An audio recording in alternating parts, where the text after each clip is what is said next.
Shalom Bapak Ibu yang dikasih Tuhan, kita jumpa kembali dalam FWF Osaka, Filmon Wongso Fellowship, obrolan santai keluarga Allah. Malam hari ini hamba Tuhan yang akan menyampaikan kebenaran firman Tuhan adalah Bapak Pendeta Daniel Yunusna. Beliau akan membawakan tema pemimpin yang dihormati dari Ibrani 13 ayat 17. Waktu dan kesempatan saya berikan kepada hambanya Bapak Pendeta Daniel. Silakan Pak. Ya. Shalom, terima kasih Ibu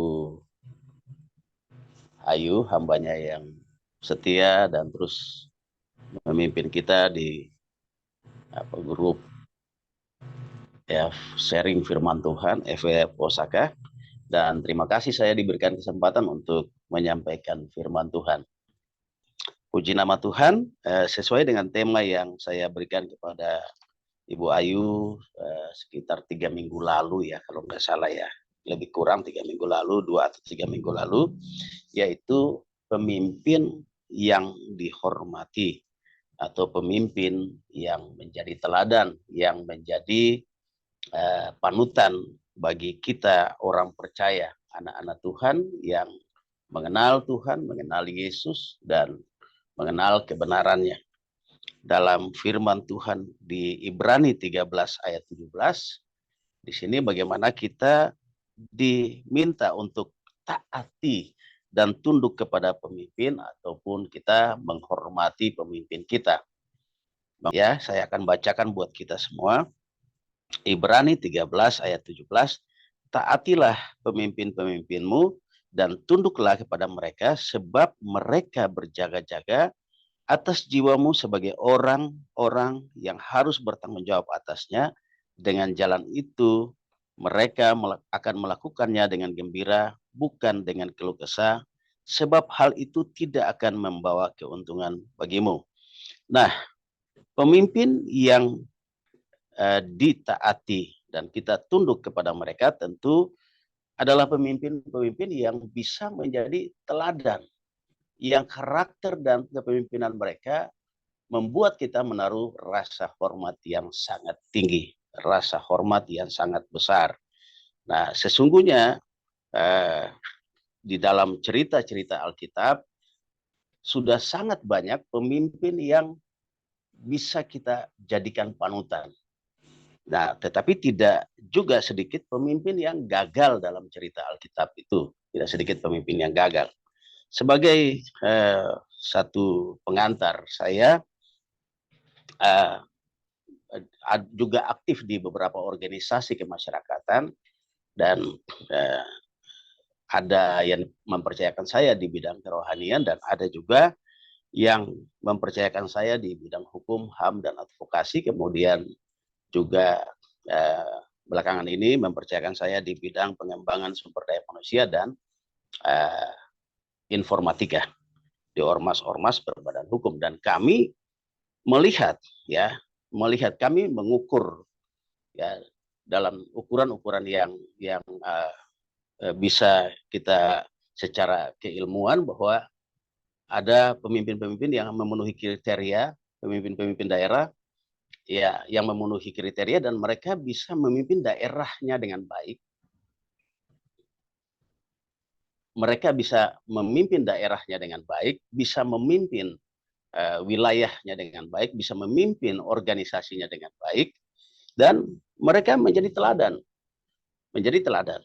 ya. Dan sayang sekali Bapak Ibu Saudara yang terkasih, pemimpin-pemimpin yang menjadi teladan dalam kepemimpinan mereka di daerah di Indonesia itu adalah mereka-mereka yang bukan anak-anak Tuhan malah. Nah, ada memang satu dua anak Tuhan yang menjadi pemimpin yang memang bagus, tetapi di basis Kristen, kepemimpinan itu mengalami kemerosotan yang sedemikian. Mereka tidak lagi menjadi teladan. Mereka tidak lagi menjadi satu panutan, sehingga ya apa yang mau ditaati dari mereka, apa yang mau dihormati dari mereka, itu tidak ada. Nah, saya kasih contoh di Maluku. Di Maluku itu daerah yang sebetulnya sangat kental ya dengan gereja, kekristenan, ya kehidupan Kristen, bahkan di sana organisasi gereja itu begitu tertata, begitu luar biasa. Begitu hebatnya mereka mengagungkan organisasi dan liturgi, doktrin, dan lain-lain sebagainya. Kebanggaan-kebanggaan, simbol-simbol kekristenan. Dan mereka tunjukkan lewat gereja yang begitu luar biasa. Tetapi hari ini kita melihat bahwa dalam ukuran kesejahteraan, kemiskinan, Maluku itu termasuk provinsi keempat termiskin di Indonesia. Provinsi keempat termiskin di Indonesia. Padahal di situ kita kenal Maluku itu, wow, luar biasa sekali. Sangat luar biasa Maluku itu. Kekristenannya, bahkan wah, simbol-simbol Kristen ketika Natal itu, wah, sangat saya rasa daerah-daerah itu sangat luar biasa. Ya, Maluku ya, yang daerah asal saya itu seperti itu. Tetapi kok kenapa bisa? Sebab kehadiran seorang anak Tuhan, seorang pemimpin yang mengenal Tuhan, yang taat, yang pantas dihormati, itu harusnya bisa membawa masyarakat yang dipimpinnya, orang-orang yang ada di dalam kotanya itu bisa mengalami kesejahteraan, ya kan? Bisa dampaknya begitu. Di mana ada firman Tuhan, di mana ada firman Tuhan, ada gereja yang berdoa, ada anak-anak Tuhan yang berdoa, begitu banyak taat beribadah. Harusnya membawa dampak kepada kemajuan satu wilayah. Tapi ternyata tidak, Bapak Ibu Saudara yang terkasih. Ternyata Maluku keempat dari bawah. Ranking termiskin dari bawah keempat di Indonesia. Apa yang terjadi? Salah seorang pemimpin ormas yang saya ada di dalamnya, ketua umumnya bilang begini. Dia panggil saya, dia bilang pakai bahasa orang Ambon, selalu bilang Bapak Pendeta tuh dipendekin Bapen. Bapen. Kenapa demikian? Kenapa Maluku? Ya, dengan begitu kehebatan gereja, banyak anak Tuhan di situ, tapi tidak ada pengaruh yang signifikan kepada kehidupan masyarakat di sana, dan Maluku jatuh dalam kemiskinan. Maluku itu sumber pangan iya, sumber ikan iya, sumber tambang iya. Ada banyak kekayaan yang luar biasa di sana, tapi kita jadi provinsi yang termiskin. Dia bilang ya, pemimpin ketua umum saya ini bilang, kenapa Bapen? Karena gereja tidak punya kuasa. Pemimpin-pemimpin tidak bisa mendidik umat Tuhan di dalam kehidupan yang baik di dalam Tuhan.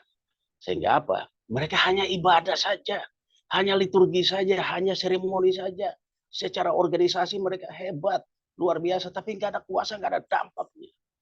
Nah, pemimpin yang dihormati adalah pemimpin yang memberikan dampak. Dan dampak itu diberikan karena ada keteladanan yang sangat baik. Ada keteladanan yang luar biasa.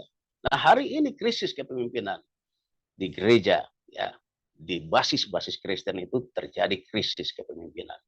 Maluku yang kita kenal, Bapak Ibu Saudara, mayoritas adalah orang-orang Kristen secara persentase sekarang cuma 45% atau 46%.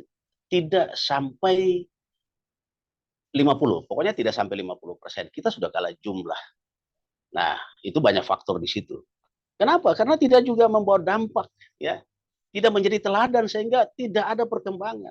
Sebab kita ini surat Kristus yang terbuka. Kalau Maluku yang tadinya 60% lebih jumlah kita di sana, sekarang makin merosot, menunjukkan bahwa kita pemimpin-pemimpin Kristen tidak bisa menjadi teladan di sana. Nah, ini sangat prihatin sekali, sangat menyedihkan. Nah, saudara yang terkasih dalam Tuhan, Bapak Ibu, hamba-hamba Tuhan, saya sebelum masuk pada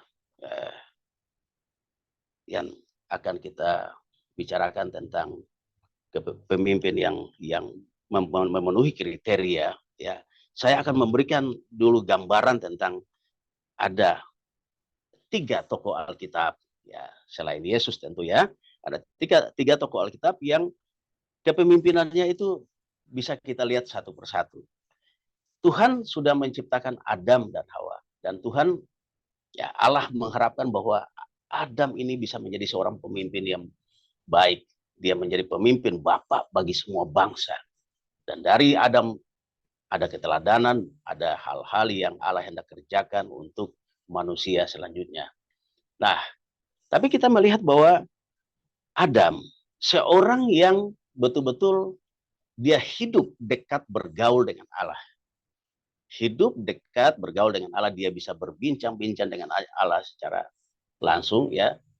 Dia bertemu dengan Allah secara langsung, dan Allah begitu mengasihi dia, dan dia diberikan otoritas yang sangat besar, yang sangat luar biasa besar. Dia di tubuhnya itu langsung diciptakan oleh tangan Allah sendiri, ya. Ya, kalau kita ini kan manusia yang sudah ditenun di dalam rahim ibu kita kan, tidak diciptakan secara langsung live oleh tangan Allah, tapi Adam itu luar biasa. Tapi disinilah kita belajar bahwa, nah, kepemimpinan seseorang yang hidup di dalam Tuhan sekalipun, kadang-kadang kualitas atau dia punya mentalitas itu teruji atau terlihat ketika ada masalah. Banyak orang Kristen hebat, banyak pemimpin Kristen hebat, luar biasa. Khotbah jago, firman Tuhan jago, segala macam, wow. Hermeneutik, eksegese udah di luar kepala lah, Yunani, Ibrani, segala macam. Tapi kualitasnya jatuh ketika dia menghadapi masalah. Nah, ini yang tipe kepemimpinan Adam. Orang yang kenal dekat dengan Allah, menerima mandat langsung dari Allah, dia mendapatkan wahyu dari Allah, firman Tuhan, kamu harus begini, harus begitu, ya, pohon itu kamu jangan makan, dan lain-lain sebagainya, buahnya. Nah, tetapi disitulah kualitas Adam itu teruji, ya. Dia jatuh ketika ada masalah. Nah, saudara, Adam, ya, ketika jatuh ke dalam dosa, lalu Allah datang menemui dia, dan dia katakan bahwa dia bersembunyi. Di mana kamu, hai manusia? Dia bersembunyi karena dia telanjang. Allah mengatakan, siapa yang mengatakan kepadamu kamu telanjang? Dari mana kamu tahu kalau kamu telanjang? Ya, dari mana kamu tahu kalau kamu telanjang? Apakah kamu makan buah pohon yang kularang itu? Nah, di sini terlihat seorang pemimpin, karakter seorang pemimpin yang tidak boleh kita tiru. Dia begitu dekat dengan Allah. Tapi teruji, ya, kelihatan keasliannya, kualitasnya ketika ada masalah. Nah, Adam adalah seorang yang gagal, ya. Adam yang pertama ini gagal, ya. Dia gagal dan akhirnya dia mencari pembenaran, cari kambing hitam. Yang lebih parah lagi, dia menyalahkan Allah sendiri yang telah memberikan dia segala hal. Bayangkan otoritas kepada Adam itu luar biasa. Beranak cuculah kamu, kuasai bumi, taklukkanlah itu, kamu berkuasa atas ikan-ikan, atas burung di udara, atas binatang melata, segala macam. Ya, cuma satu saja yang nggak boleh. Pohon di tengah-tengah itu, buahnya jangan kamu makan. Nah, Adam kalah, dia jatuh di situ. Dan dia cari pembenaran. Perempuan yang kau tempatkan di sisiku itu, ya, dalam Kejadian 3 ayat 12 dikatakan bahwa Adam bilang begini, perempuan yang kau tempatkan di sisiku itu, dialah yang memberikan buah itu kepadaku, maka aku makan buah itu. Dia balik menyalahkan Allah. Berapa banyak dalam kehidupan kita bahwa kita dalam menghadapi masalah kadang-kadang kita sering menyalahkan Allah. Kok Tuhan kenapa terlambat menjawab? Banyak di antara orang Kristen itu suka cari, ya, pembenaran, suka cari, ya, dia tidak melihat kepada dirinya sendiri. Adam tidak melihat kepada dirinya. Saya bisa bayangkan bahwa kalau memang Adam itu dia seorang yang gentleman, ya mungkin hukuman Tuhan tidak seberat itu. Allah marah karena tidak. Waktu Allah menciptakan Adam itu dia mengharapkan bahwa seluruh, ya, karakter ilahi itu yang dia berikan kepada Adam, dia berikan itu bisa dipraktekkan. Tapi ternyata tidak. Dan yang terjadi, Adam berbalik menyalahkan perempuan yang kau tempatkan di sisiku. Nah, ada kelemahan-kelemahan. Yang pertama dalam kepemimpinan Adam. Waktu Adam jatuh ke dalam dosa, manusia itu jatuh ke dalam dosa. Memang secara kasuistik, Hawa itulah yang memulai. Secara kasusnya, Hawa yang memulai. Tetapi kenapa Allah mencari Adam dan meminta pertanggungjawaban dia? Sebab dia adalah pemimpin dari keluarga yang Tuhan bentuk. Dia pemimpin. Seorang pemimpin dalam keluarga kadang-kadang seperti itu. Anak bikin salah, dia tidak bertanggung jawab. Dia tidak mau. mengakui bahwa itu kesalahan dia. Anak tidak berhasil, itu dia tidak mengakui bahwa itu juga bagian dari kesalahan dia. Banyak dari keluarga-keluarga, pemimpin-pemimpin dalam keluarga itu suka seperti itu. Dan mulai mencari pembenaran sendiri dan mengkambing hitamkan. Kita orang Kristen jangan suka mengkambing hitamkan orang. Ya, kita harus belajar gentleman. Ya, saya yang salah. Ya, secara kasuistik memang Hawa. Ya, Adam mungkin pakai logika. Dia yang kasih saya, dia yang bicara dengan ular. Tapi secara institusional, ya memang Adam yang harus bertanggung jawab sebagai kepala keluarga. Itu yang Allah minta. Sebagai pemimpin kau bagaimana? Nah, ternyata Adam tidak mampu memberikan pertanggungjawaban yang baik. Ya, dia menyalahkan. Nah, kita orang Kristen, pemimpin Kristen, memang ya secara organisatoris kita tidak bicara tentang kepemimpinan dalam arti institusi lalu kita punya jabatan. Tidak. Tetapi bagi setiap orang yang mengenal Tuhan dan firman-Nya dan kebenaran, wajib kita memiliki karakter kepemimpinan Allah dalam diri kita. Wajib. Karakter kepemimpinan itu tidak bicara tentang sebuah institusi jabatan, bicara tentang organisasi. Tidak, tapi berbicara tentang karakter. Ketika kita menghadapi masalah, bagaimana respon kita, bagaimana kita harus bertanggung jawab, bagaimana kita harus menyelesaikan, bagaimana kita harus mendudukan persoalan itu pada porsi yang benar. Nah, itu karakter itu yang kita harus miliki. Orang Kristen ya adalah orang-orang yang ditakdirkan menjadi kepala bukan menjadi ekor. Kepala itu dalam arti juga bukan pengecut ya, tidak berani gitu kan. Tidak berani untuk mengambil sebuah risiko untuk berhadapan ketika dia mendapatkan masalah. Nah, ini kepemimpinan yang pertama tuh gagal, Adam, ya dia gagal. Lalu yang kedua, Bapak Ibu Saudara yang terkasih, ya kita lihat dalam cerita Alkitab tentang seorang Pilatus, ya. Nah, Pilatus ini dia seorang yang tidak berani mengambil risiko. Nah, ketika desakan orang banyak, ya, desakan orang banyak untuk Yesus disalibkan.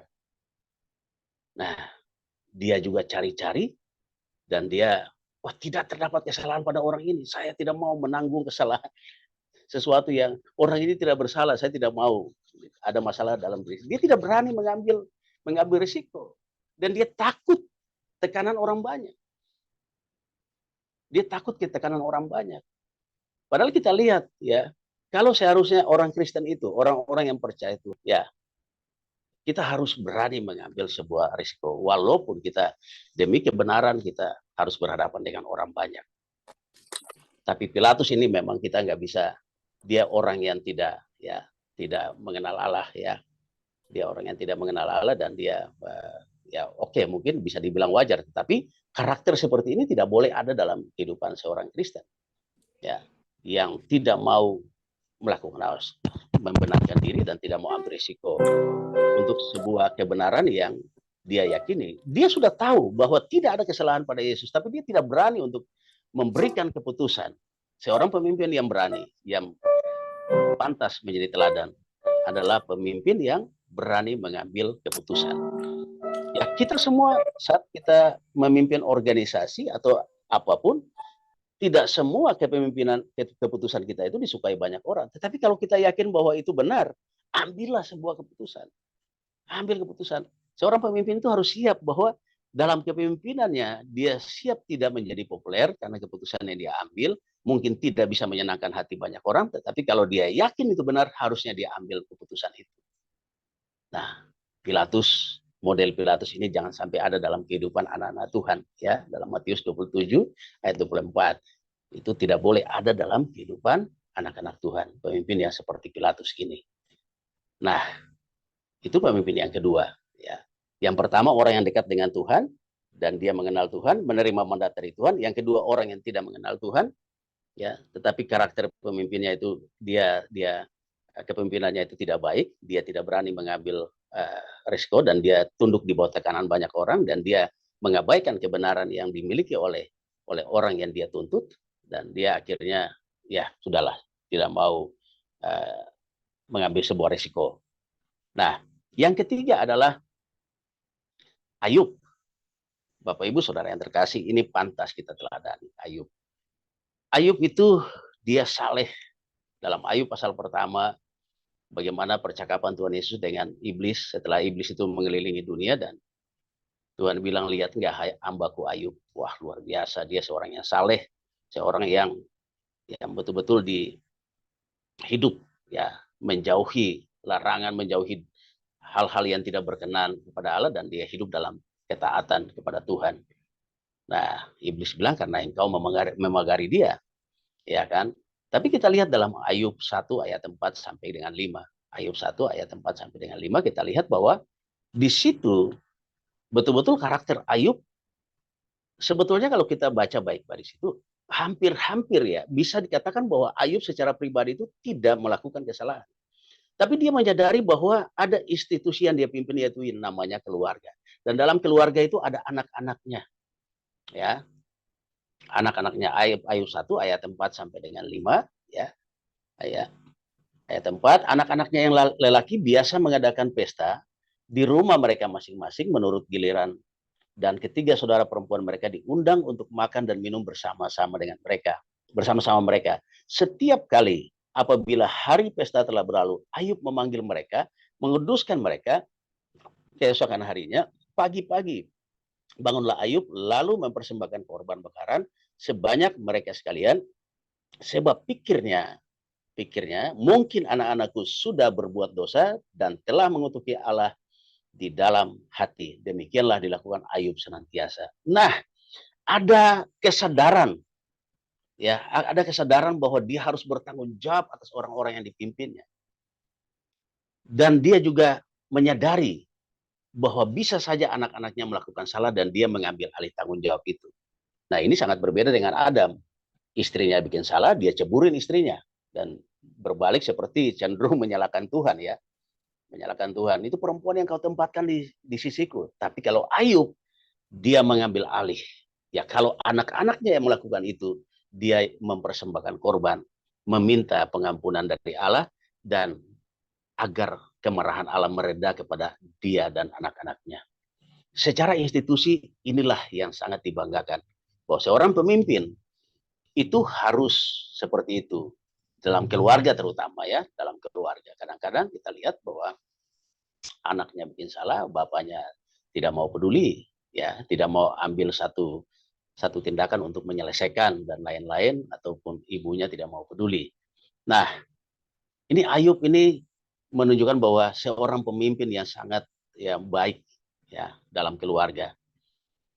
Dan orang yang saleh, orang yang berkenan kepada Tuhan, ya, kalau boleh saya bilang, juga bukan tanpa hal-hal yang, bukan tanpa keterbatasan, bukan tanpa kesalahan, ya. Ada kesalahan, tapi dia pribadi tidak melakukan, tetapi anak-anaknya melakukan, dia merasa bahwa ini kesalahan dia juga. Dan dia mengambil alih untuk menyelesaikan dengan Tuhan. Dan Tuhan sangat senang orang yang seperti itu. Dia sportif, mengakui anak-anak yang saya pimpin yang bikin salah, berarti saya juga yang bersalah. Saya harus mempersembahkan korban. Tidak dengan Adam. Hawa bikin salah, dia bilang perempuan yang kau tempatkan di sisiku itulah yang memberikan buah itu lalu kumakan. Padahal kesalahan Adam juga sangat-sangat fatal. Kenapa kau biarkan Hawa itu bercakap-cakap dengan ular? Kau diam, ya. Kau sudah tahu perintah Tuhan, tidak boleh begini, tidak boleh begitu. Kau biarkan istrimu itu, dia leluasa bercakap-cakap dengan pihak ketiga, yang akhirnya mempengaruhi cara berpikirnya, dan akhirnya mereka jatuh ke dalam dosa. Nah, Ayub luar biasa. Jadi itulah sebab saya bilang, kalau Allah itu sangat senang dengan orang-orang yang sportif, orang-orang yang gentleman, orang-orang yang mau mengakui kesalahan dan mau mengambil alih tanggung jawab. Pemimpin-pemimpin seperti itu Allah sangat senang. Ya, kita hidup di dunia ini, apa sih yang kita bisa banggakan? Ya, kita salah, kita nggak bisa banggakan bahwa kita sudah paling benar, paling baik. Tetapi kalau kita bisa menyadari setiap waktu dan kita mau respon yang benar dan menyelesaikan dengan Tuhan, itu sangat luar biasa. Pemimpin Kristen yang seperti itu ialah yang dicari, yang menjadi panutan dan pantas untuk dihormati atau ditaati, ya. Nah, lalu Bapak Ibu Saudara yang terkasih, yang terakhir, nah, ditutup dengan kepemimpinan Kristus, di mana Kristus menjadi pemimpin yang sangat luar biasa sempurna. Pemimpin yang benar-benar memberikan teladan yang baik kepada kita semua. Nah, kita ingin menjadi seperti Kristus, ya. Ya, ada pujian yang mengatakan seperti itu, ya. Ya, kita ingin meneladani Tuhan Yesus Kristus. Tetapi kita sesungguhnya masih harus banyak belajar dari Kristus, ya. Kadang-kadang kita dalam kehidupan kita sulit untuk mengaplikasikan apa yang telah Yesus lakukan, meneladani apa yang Yesus lakukan. Tidak mudah. Nah, ciri-ciri yang ditinggalkan oleh Tuhan Yesus itu sangat luar biasa. Dia seorang pemimpin yang melayani, bukan datang dan minta dilayani.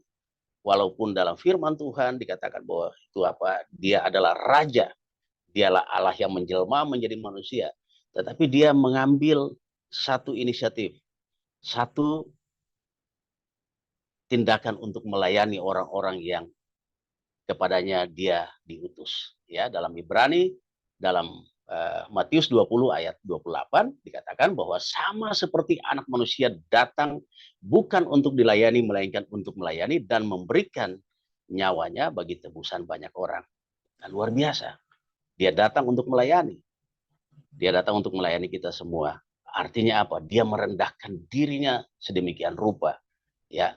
Dan bukan saja itu dia merendahkan diri di hadapan manusia, ya, ketika dia sudah lahir sebagai manusia. Tetapi sesungguhnya Allah telah melakukan yang lebih dari itu. Merendahkan diri sangat luar biasa, ya. Dia rela karena kasihnya begitu luar biasa kepada kita. Dalam Filipi 2 ayat 8 dikatakan, dan dalam keadaan sebagai manusia, ia telah merendahkan dirinya dan taat sampai mati di kayu salib. Nah, ini teladan kepemimpinan yang baik. Dia taat, merendahkan diri, meninggalkan jubah kesombongannya. Meninggalkan jubah kebesarannya. Nah, kadang-kadang kita manusia, kita orang Kristen, kita hamba Tuhan, kita masih memakai jubah kesombongan kita. Kita masih memakai jubah kebanggaan kita. Apakah sebagai intelektual, apakah sebagai hamba Tuhan yang terkenal, apa sebagai orang yang cerdas, orang yang terpelajar, dan lain-lain sebagainya. Nah, atau kita memakai jubah kesombongan kita sebagai orang kaya, orang yang diberkati, dan lain-lain. Ya, secara materi melimpah dan lain sebagainya. Nah, tapi Yesus merendahkan dirinya, menanggalkan jubah kebesarannya. Dia menanggalkan jubah kebesarannya, dia menanggalkan seluruh kebesaran kekudusannya, ya, dan dia rela bersama-sama dengan manusia, dan dia menjadi orang yang, ya, yang bahkan dihina-hina ketika dia menjelma menjadi manusia dalam karya penebusannya. Nah, dia merendahkan diri sedemikian luar biasa. Nah, dan yang teladan yang berikut dalam Filipi 2 ayat 8 itu bahwa dia taat sampai mati di salib. Artinya apa? Allah adalah pemimpin yang konsisten. Yesus adalah pemimpin yang konsisten. Dia yang memulai, dia harus mengakhiri itu sampai akhir. Perjuangannya sampai akhir.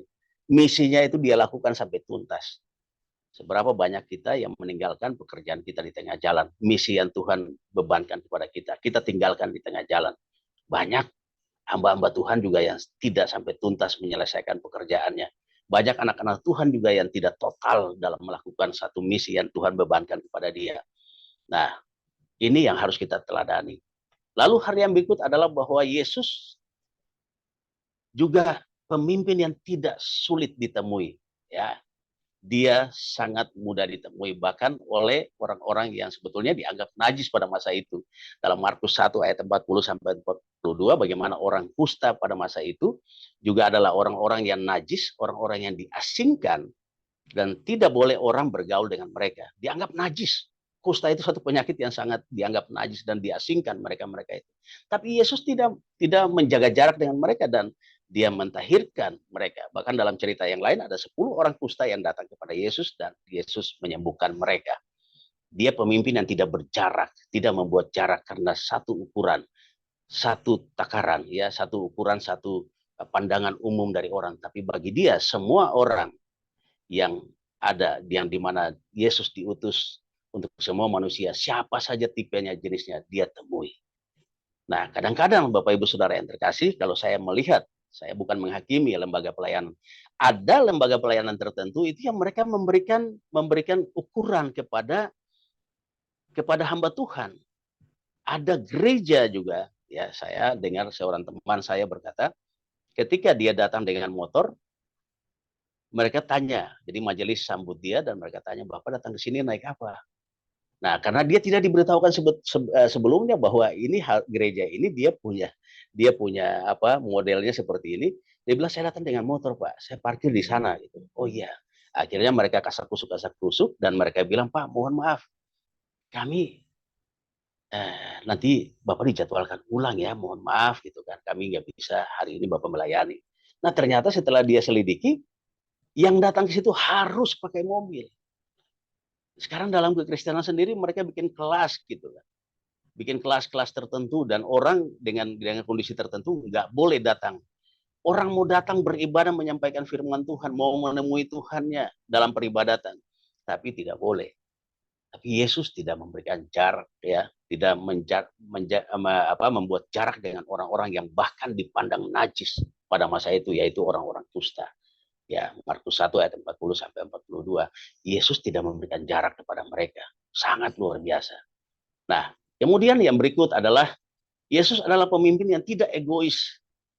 Ya, dalam melaksanakan satu misi, Yesus tahu bahwa dia harus memberikan teladan dalam arti berbagi otoritas. Ya, dia tidak one man show. Dia tidak hebat sendiri. Dan saya sangat yakin itu juga. Saya tidak percaya namanya Superman, tapi saya percaya super team. Yesus membangun tim.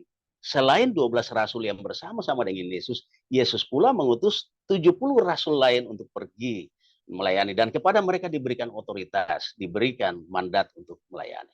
Berapa banyak kita yang menjadi pemimpin takut memberikan otoritas kepada orang lain. Kita takut jangan sampai kita disaingi. Kita takut jangan sampai kita kehilangan jabatan, kehilangan pengaruh kepada orang-orang yang kita pimpin. Karena ada orang lain yang lebih baik dari kita. Nah, saudara, saya melihat itu dalam kepemimpinan gereja. Dalam kepemimpinan gereja saya melihat itu. Ada hamba Tuhan, gembala, dia sangat takut kalau ada dua pendeta di dalam gereja. Artinya dia sendiri dan ada satu pendeta lain yang bergelar pendeta, dia sangat takut. Kalau ada dua pendeta, dia sangat was-was sekali. Sebab dia takut jangan-jangan jemaatnya direbut. Jangan-jangan ya, jangan-jangan nanti dia kehilangan pamor di depan jemaatnya. Jangan-jangan nanti perpuluhannya tidak lari ke dia, tapi lari ke yang pihak yang satunya, pendeta yang satunya. Nah ini terjadi dalam kekristenan, dalam gereja Tuhan. Banyak juga teman satu dua orang ya. Ada satu dua orang yang saya tahu itu yang pernah saya temui. Wah Pak, nah, ini jangan dilantik pendeta dulu Pak. Nanti aja udah biar saya sendiri. Karena yang dulu begitu Pak. Yang dulu begitu karena merasa pendeta, ya saya akhirnya apa? Kami ribut itu. Dan sebetulnya itu bukan masalah pendeta nggak pendeta. Kita sadar nggak kepanggilan kita? Kita sadar bahwa kita terpanggil untuk melayani, bukan untuk dilayani. Dan saya pernah dalam satu jemaat saya yang kecil, kami waktu saya awal-awal merintis itu kami jumlahnya 50-an, sekitar 50-an, 40, 50. Itu ada sekitar 5 pendeta itu dalam satu jemaat kecil itu. Saya tidak takut. Bagi saya itu pekerjaan Tuhan.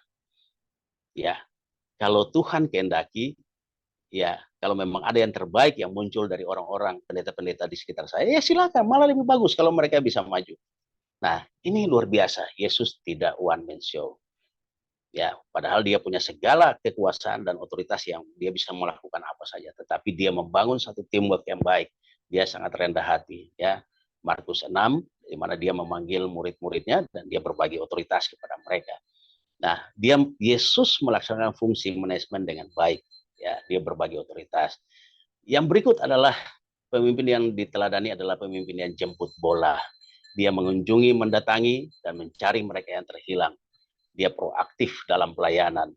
Nah, terus yang terakhir bahwa pemimpin yang baik adalah pemimpin yang tulus dan tidak mencari keuntungan.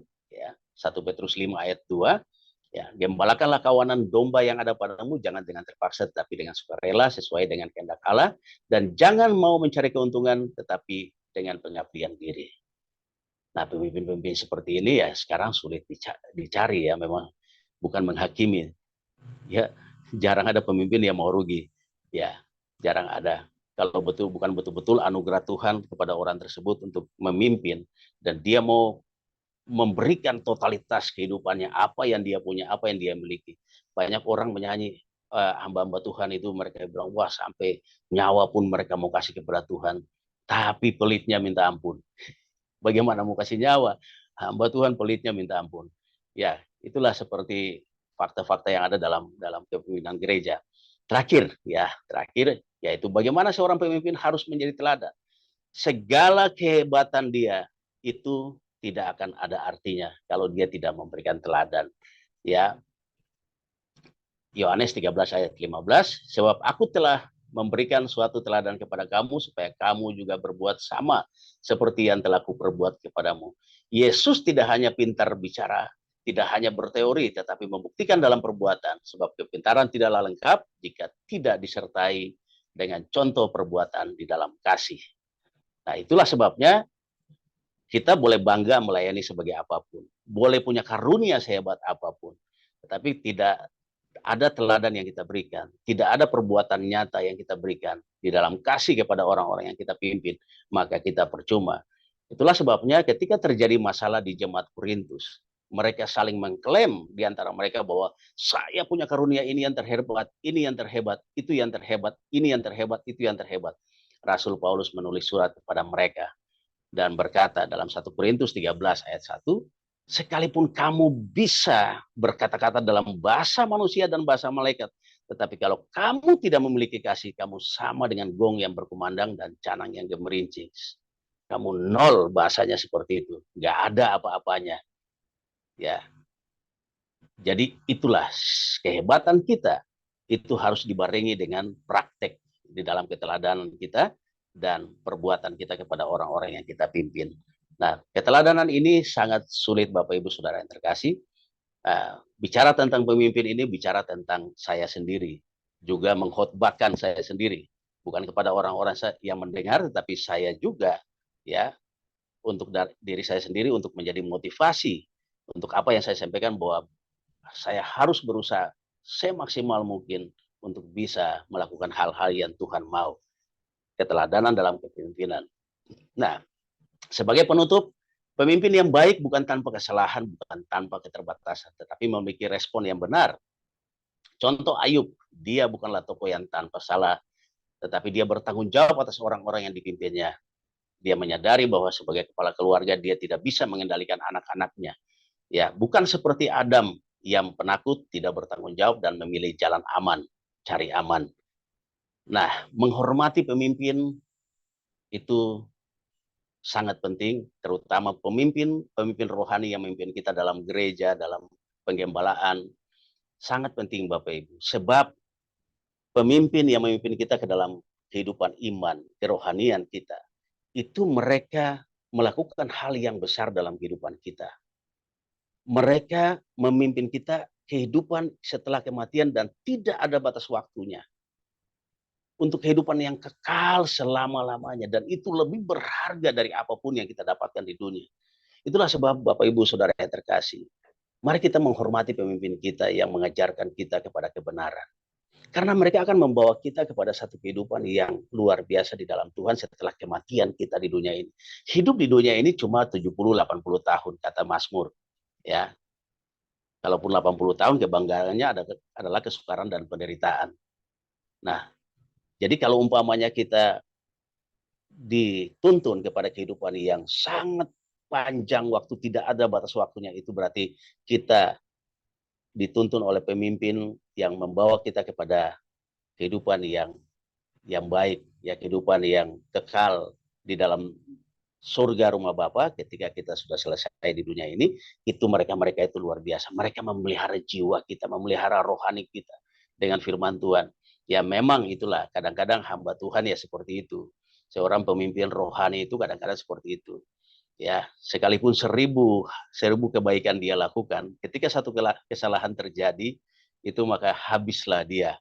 Itulah sebabnya saya sering katakan kepada hamba-hamba Tuhan, jadi menjadi seorang pemimpin, menjadi seorang gembala, menjadi seorang pemimpin rohani, harus siap 4 hal. Yang pertama, siap korban waktu, korban tenaga. Yang kedua, korban tenaga, korban waktu, korban tenaga, korban harta. Yang terakhir 4 itu korban perasaan. Harus siap juga, ya.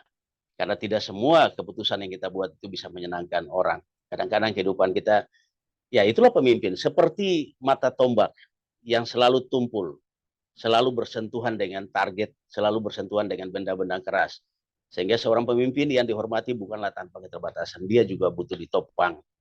Ya, dia butuh ditopang, dia butuh juga diberikan satu motivasi atau nasihat yang baik atau teguran yang baik ketika dia melakukan kesalahan.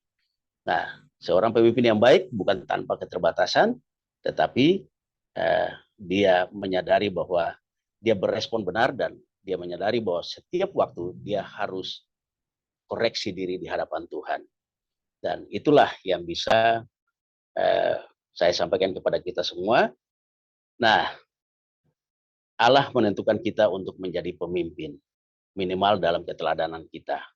Orang-orang yang percaya akan Allah, percaya akan Tuhan, yang mengetahui kebenaran firman Tuhan harus menjadi teladan, menunjukkan karakter kepemimpinan dalam kehidupan mereka setiap hari, baik di kehidupan di masyarakat, di keluarga, maupun di dalam kehidupan gereja. Terima kasih, kiranya apa yang saya sampaikan, yang sederhana ini, Roh Kudus memberikan pengertian lebih, dan nanti setelah ini, saya akan dilengkapi oleh hamba-hamba Tuhan, bahkan bisa juga dikoreksi oleh hamba-hamba Tuhan yang nanti saling melengkapi kita satu dengan yang lain. Kiranya Tuhan memberkati kita semua, mari kita tutup dalam doa.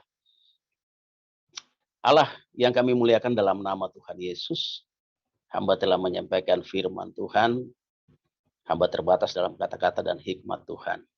Tapi hamba minta kuasa roh Allah yang kudus bisa memberikan kepada kami semua pengertian-pengertian yang baru dan lebih lagi supaya kami makin memahami apa yang Tuhan mau dalam kehidupan kami. Ampuni hamba jika dalam penyampaian ada hal-hal yang tidak berkenan, kata-kata yang salah. Kiranya Roh Kudus menyempurnakan dan kiranya apa yang hamba sampaikan menjadi berkat bagi kami semua, terutama bagi hamba sendiri yang makin menajamkan pengertian hamba akan apa yang Tuhan mau lewat firman ini. Terima kasih Bapak. Kiranya Tuhan memberkati FWF Osaka dan semua rekan-rekan yang ada di dalamnya, dan kiranya makin hari menjadi berkat. Dalam nama Tuhan Yesus kami sudah selesai mendengarkan firman Tuhan, hamba sudah selesai menyampaikan firman Tuhan. Haleluya. Amin.